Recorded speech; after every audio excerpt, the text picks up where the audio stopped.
哪一个都一样 ，casting 都一样。不要害我啦！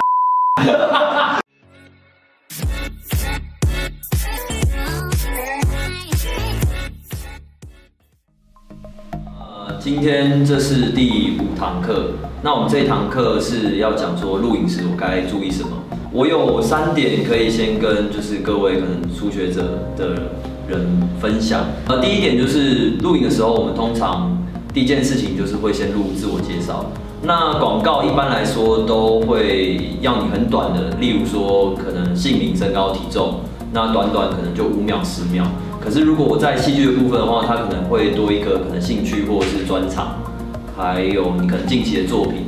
你可以准备一个可能差不多10秒的版本，也可以准备一个30秒的版本。不管你在试广告跟试戏剧的时候，你都可以去运用出来。然后你自我介绍完之后，通常 casting 会让你转一圈。那转一圈有很多种，可能90度、90度、90度转，或者是顺着转。那切记就是不要转太快，也不要转太慢。大概是这样子。第二件事情就是说到我们的试戏，试戏的时候我们该注意什么？就是第一个就是我觉得最重要的是要听 casting 的指令。如果你前面看了脚本，然后看了剧本，你有一套你自己想要表演的方式，可是你在录影的时候 ，casting 发现你的这套表演方式不适合，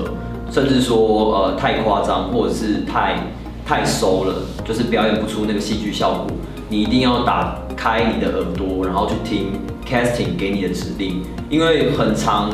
casting 会试到非常多人，所以他没有那个时间去跟你去耗在那里试戏啊，然后调整你的戏啊。所以如果你在一开始你的第一次表演，你就能取得一个差不多的位置，然后在 casting 跟你调整过后，你又可以把他的戏演到差不多像 casting 想要的那个样子。我觉得那个是一个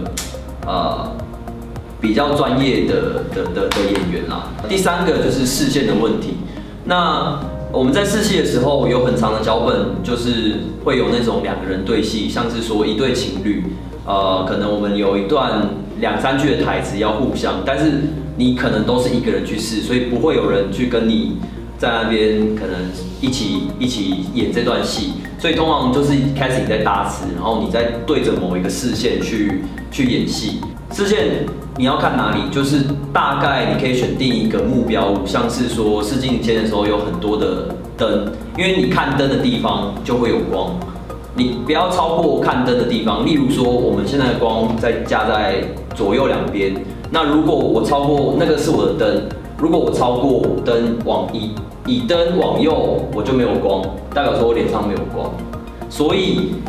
你可以差不多以光的视线去找一个目标点，去看住一个点，然后去表演你的戏。那我想请问，你在那个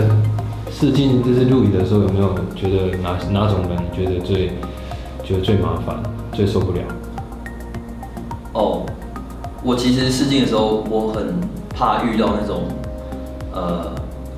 就是他做的很夸张。像是我要让他生气，或是让他哭，然后他生气可以把整层的那个试镜的邻居们都吵一遍，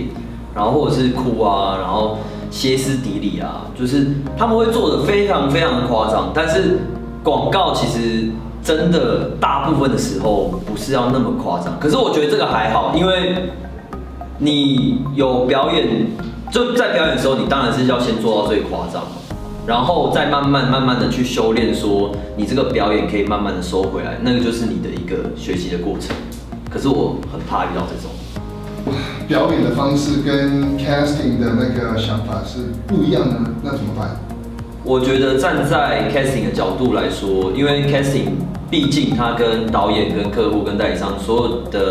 的人都开过会，所以他们会比较了解脚本上面他角色要的是什么，所以如果当 casting 要求你去调整你的表演，那当然你可能有准备你自己的一套表演，可是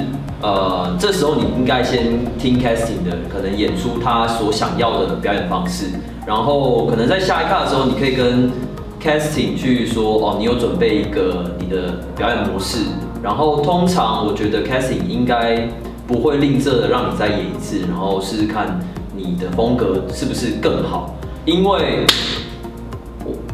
好，我们试镜的时候，以前可能试镜的时候真的跑过有一些 casting， 他们的试镜方式呢，就是所有人都一样。这时候如果你只要有一些细节不一样，你其实很容易的去得到这份工作。谁？你说谁？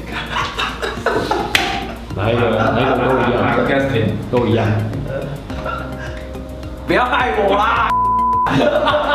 你要消音，不要害我。你自己好，就这样教，自己挖洞，看。